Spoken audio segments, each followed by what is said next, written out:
জানিয়ে দিব এই মুহূর্তে আমাদের হাতে থাকা গুরুত্বপূর্ণ আপডেট সংবাদ। শুরুতেই থাকছে ডক্টর ইউনূস ও তারেক রহমানের বৈঠক, রাজনীতির নতুন টার্নিং পয়েন্ট হতে পারে। এবারে জানিয়ে দিব নতুন যুদ্ধবিমান পেতে যাচ্ছে ভারত। আরও জানাবো ইউক্রেনে ব্যাপক ড্রোন বোমা হামলা চালিয়েছে রাশিয়া।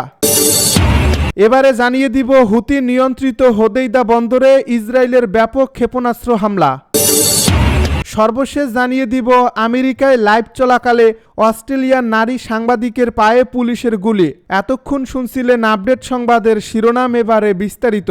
তবে তার আগে অনুরোধ রইল ভিডিওটিতে একটি লাইক এবং কমেন্ট করে জানিয়ে দিন ভিডিও সম্পর্কে আপনার মূল্যবান মতামত। আরও জানিয়ে দিন ভিডিওটি কোথা থেকে দেখছেন বা কোন জেলা থেকে দেখছেন। ডক্টর ইউনূস ও তারেক রহমানের বৈঠক রাজনীতির টার্নিং পয়েন্ট হতে পারে। লন্ডনে অন্তর্বর্তী সরকারের প্রধান উপদেষ্টা ডক্টর মুহাম্মদ ইউনূস ও বিএনপির ভারপ্রাপ্ত চেয়ারম্যান তারেক রহমানের বৈঠক দেশের রাজনীতির জন্য টার্নিং পয়েন্ট হতে পারে বলে মনে করছেন দলটির মহাসচিব মির্জা ফখরুল ইসলাম আলমগীর। তিনি বলছেন, আগামী 13 জুন লন্ডন সময় 9টা থেকে 11টা পর্যন্ত বৈঠক অনুষ্ঠিত হবে। আমরা প্রত্যাশা করছি এই সাক্ষাৎ দেশের সংকটগুলো কাটিয়ে উঠতে পজিটিভ ভূমিকা রাখতে পারে। একই সঙ্গে আমি ব্যক্তিগতভাবে মনে করি রাজনৈতিক যে অবস্থা তাতে এটি একটি বড় ইভেন্ট। এই বৈঠক টার্নিং পয়েন্টও হতে পারে। মঙ্গলবার রাজধানীর গুলশানে বিএনপির চেয়ারপারসনের রাজনৈতিক কার্যালয়ে সাংবাদিকদের সঙ্গে আলাপকালে বিএনপি নেতা মির্জা ফখরুল এসব কথা বলেন। তিনি আরও বলেন, গতকাল আমাদের স্থায়ী কমিটির বৈঠকে দলের ভারপ্রাপ্ত চেয়ারম্যান তারেক রহমান অসুস্থ থাকার পরও অনলাইনে যুক্ত ছিলেন। সেখানে তিনি জানান, বৈঠকের জন্য ওনাকে ফরমালি দাওয়াত করা হয়েছে। প্রধান উপদেষ্টা ও তারেক রহমানের এই বৈঠক জাতীয় ও আন্তর্জাতিকভাবে অনেক গুরুত্বপূর্ণ বলে মনে করছেন বিএনপি নেতা ফখরুল। নতুন যুদ্ধবিমান পেতে যাচ্ছে ভারত। চলতি মাসের শেষের দিকে ভারতীয় বিমান বাহিনী নতুন যুদ্ধবিমান পেতে যাচ্ছে। হাল তেজাসের নতুন এই যুদ্ধবিমানটি 1 বছরের বেশি সময় বিলম্ব হওয়ার পর অবশেষে যুক্ত হতে যাচ্ছে দেশটির বিমান বাহিনীতে। সোমবার এক প্রতিবেদনে এই তথ্য জানিয়েছে ভারতীয় সংবাদ মাধ্যম ইন্ডিয়া টুডে। এ প্রতিবেদনে বলা হয়েছে, পুরনো মিগ-21 ও জাগুয়ার যুদ্ধবিমানগুলোকে দেশীয় উৎপাদিত বিমান দিয়ে পরিবর্তন করার সিদ্ধান্ত নিয়েছে ভারত। এই পরিবর্তনের মূল কারণ হিসেবে দেখানো হচ্ছে ভারতের 42 স্কোয়াড্রন যুদ্ধবিমানের পরিবর্তে রয়েছে মাত্র 31 স্কোয়াড্রন। এতে বলা হয়েছে, ইতিমধ্যে প্রাথমিক পর্যায়ে 40টি তেজাস বিমান পেয়েছে ভারতীয় বিমান বাহিনী। এখন তারা তেজাসের উন্নত A1 ভেরিয়েন্ট পেতে যাচ্ছে। এই ভেরিয়েন্টকে পশ্চিমা মানের আরও কাছাকাছি হবে বলে দাবি করছে ইন্ডিয়া। এতে ইসরায়েলি প্রযুক্তি ব্যবহার করা হয়েছে বলেও জানানো হয়েছে। ইন্ডিয়া টুডের প্রতিবেদনে দাবি করা হয়েছে, তেজাসের এই উন্নত সংস্করণে যুক্ত করা হয়েছে অ্যাক্টিভ ইলেকট্রনিক স্ক্যান্ট অ্যারো প্রযুক্তি, যেটি তৈরি করেছে ইসরায়েলি অ্যারোস্পেস ইন্ডাস্ট্রিজের একটি সহযোগী প্রতিষ্ঠান এলটা। এই প্রযুক্তি পুরনো ইসরায়েলি রাডারের পরিবর্তে ব্যবহৃত হয়েছে। এ প্রতিবেদনে আরও বলা হয়েছে, এলটা ভারতকে ইলেকট্রনিক যুদ্ধ ব্যবস্থা সরবরাহ করছে। এছাড়া ভারতীয় পাইলটরা ব্যবহার করবেন এলবিটের তৈরি সর্বাধুনিক হেলমেট মাউন্টেড সাইট। আর বিমানগুলোতে যুক্ত থাকবে রাফায়েলের রাডার নির্ভর ডার্বি ক্ষেপণাস্ত্র। ইউক্রেনে ব্যাপক ড্রোন বোমা হামলা চালিয়েছে রাশিয়া। রাশিয়া ইউক্রেনের রাজধানী কিয়েভে একটি ড্রোন হামলা চালিয়েছে বলে জানিয়েছেন কিয়েভের মেয়র ভিটালি ক্লিটসকো। ওডেসার একটি মাতৃসদন হাসপাতালও এই হামলার লক্ষ্যবস্তু হয়েছে।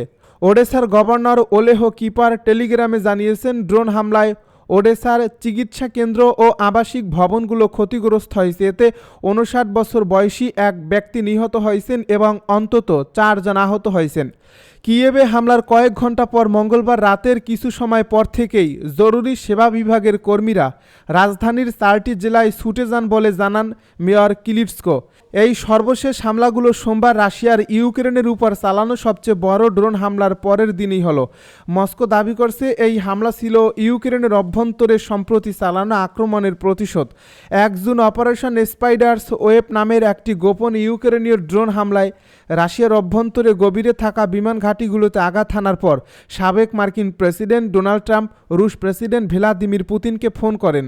ট্রাম্প বলেন, পুতিন তাকে জানিয়েছেন যে রাশিয়া এই হামলার জবাবে খুব শক্তভাবে প্রতিক্রিয়া জানাবে। মঙ্গলবার ভোর রাতে এই হামলার সময় ইউক্রেনের বহু অঞ্চলে বিমান হামলার সতর্কতা জারি করা হয়েছিল বলে সরকারি বিমান বিমান হামলার সতর্কীকরণ মানচিত্রে দেখা যায়। পূর্ব ইউক্রেনের দোনেতস্ক, লুহানস্ক ও খার্কিভ অঞ্চলগুলো এই সতর্কতার আওতায় ছিল। হুতি নিয়ন্ত্রিত হোদেইদা বন্দরে ইসরায়েলের ক্ষেপণাস্ত্র হামলা। ইসরায়েল ইয়েমেনের হোদেইদা বন্দরে হামলা চালিয়েছে। ইয়েমেনের হুতি বিদ্রোহীদের নিয়ন্ত্রিত সংবাদ মাধ্যম আজ মঙ্গলবার এ খবর জানিয়েছে। ইসরায়েলি সেনাবাহিনীও নিশ্চিত করেছে তাদের নৌবাহিনী হুতি নিয়ন্ত্রিত 3টি বন্দর খালি করার আহ্বানের পর হোদেইদা এলাকায় হামলা চালিয়েছে। এক বিবৃতিতে ইসরায়েলি সেনাবাহিনী জানায়, ইসরায়েলি নৌবাহিনীর ক্ষেপণাস্ত্রবাহী জাহাজ হোদেইদা বন্দরে হুতি সন্ত্রাসী শাসন ব্যবস্থার সন্ত্রাসী লক্ষ্যবস্তুতে হামলা চালিয়েছে। তারা আরও জানায়, এই হামলা চালানো হয়েছে বন্দরটিকে সামরিক উদ্দেশ্যে ব্যবহারের চেষ্টা বন্ধ করতে। বন্দরটি অস্ত্র পরিবহনের জন্য ব্যবহৃত হচ্ছিল। হুতি নিয়ন্ত্রিত আল মাসিরা টেলিভিশন চ্যানেল জানায়, ইসরায়েলি শত্রুর 2টি হামলা হোদেইদা বন্দরের ডকে আঘাত হানে। এক্সে দেওয়া এক পোস্টে ইসরায়েলের প্রতিরক্ষা মন্ত্রী ইসরায়েল কাটজ বলেন, আমরা হুতি সন্ত্রাসী সংগঠনকে সতর্ক করেছিলাম, তারা যদি ইসরায়েলের দিকে হামলা অব্যাহত রাখে তবে তারা শক্তিশালী প্রতিক্রিয়ার মুখে পড়বে এবং নৌ ও আকাশ অবরোধের শিকার হবে। এর আগে ইসরায়েলি সেনাবাহিনীর মুখপাত্র কর্নেল অভিসাই আদ্রাই আরবি ভাষায় এক্স এবং টেলিগ্রামে দেওয়া এক বার্তায় বলেন, হুতি সন্ত্রাসী শাসন যেহেতু সামুদ্রিক বন্দরগুলোকে ব্যবহার করছে, তাই আমরা রাস ইসা, হোদেইদা এবং শালিব বন্দরে অবস্থানরত সবাইকে নিজ নিজ নিরাপত্তার জন্য দ্রুত সেগুলো খালি করতে বলছি। 2023 সালের অক্টোবরে হামাসের নেতৃত্বে গাজায় ইসরায়েল বিরোধী যুদ্ধ শুরু হওয়ার পর থেকে হুতি বিদ্রোহীরা ইসরায়েলের দিকে বারবার ক্ষেপণাস্ত্র ও ড্রোন হামলা চালিয়ে আসছে। ইরান সমর্থিত হুতি গোষ্ঠী দাবি করছে তারা ফিলিস্তিনিদের প্রতি সংহতি জানিয়ে এই হামলা চালাচ্ছে। গত মার্চে শেষ হওয়া গাজার 2 মাসব্যাপী অস্ত্রবিরতির সময় হুতিরা হামলা বন্ধ রাখলেও ইসরায়েল আবার গাজায় সামরিক অভিযান শুরু করলে তারা হামলা পুনরায় শুরু করে। আমেরিকায় লাইভ চলাকালে অস্ট্রেলিয়ার নারী সাংবাদিকের পায়ে পুলিশের গুলি। বিক্ষোভকে কভার করতেছিলেন এক রিপোর্টার। সরাসরি সম্প্রচারে বিক্ষোভের খবর তুলে ধরছিলেন তিনি। এমন সময় ঘটে গেল অপ্রত্যাশিত এক ঘটনা। লাইভ সম্প্রচারের মাঝেই হঠাৎ তার পায়ে গুলি লাগে। পরে জানা যায় পুলিশের ছোড়া রাবার বুলেটেই রিপোর্টারের গায়ে লেগেছে। এই দৃশ্য সরাসরি সম্প্রচারিত হওয়ায় মুহূর্তেই ভাইরাল হয়ে পড়ে সামাজিক যোগাযোগ মাধ্যমে। এই ঘটনাটি ঘটছে যুক্তরাষ্ট্রের লস অ্যাঞ্জেলসে, যেখানে অভিবাসন বিরোধী বিক্ষোভ চলছিল। বিক্ষোভের কভারেজে ছিলেন অস্ট্রেলিয়ার সংবাদ মাধ্যম 9 নিউজের মার্কিন সংবাদদাতা লরেন টোমাসি।